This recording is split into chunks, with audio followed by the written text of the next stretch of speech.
मंगल विभाग हॉस्टेल रे छात्री मृत प्रधान शिक्षक और विद्यालय कर्तृपक्ष अवहेला जोगु मृत्यु होइथिबार अभियोग आनिले परिवार वर्ग।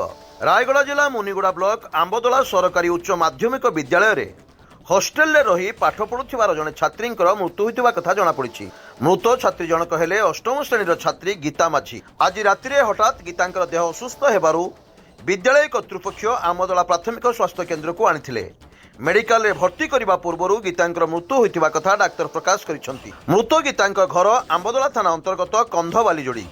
केउ परिस्थिति रे छात्री जनकर मृत्यु घटिला ता संदेह उपजुथिला बेले परिवार वर्ग विद्यालय प्रधान शिक्षक कोला बाममूर्ति एवं विद्यालय कर्तृपक्ष अवहेला जोगु गीतार मृत्यु होइथिबा कथा अभियोग करिसेंती। आंबदोला सरकारी उच्च माध्यमिक विद्यालय प्रधान शिक्षक विरुद्ध रे अनियमितता एवं बहु अभियोग थिले मध्य तांको विरुद्ध रे कार्यानुष्ठान ग्रहण करा जाउ नाही। प्रधान शिक्षक विरुद्ध रे जिलापालंक ठारू आरंभ करी जिला मंगल अधिकारी को बारंबार जणाउथिले मध्य कौनसी कार्यानुष्ठान ग्रहण करा जाई नाही। छात्री जनक घर विद्यालय हॉस्टेल ठारू मात्र 3 किलोमीटर होइथिला बेले झियर असुस्थता संपर्क रे परिवार वर्ग को प्रधान शिक्षक कौनसी सूचना देई नथिले।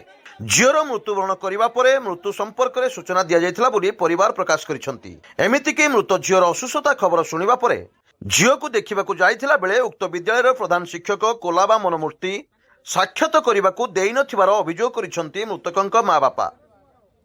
रायगड़ारू दिलीप पड़ियारी रिपोर्ट स्वतंत्र ओडिशा लाइव।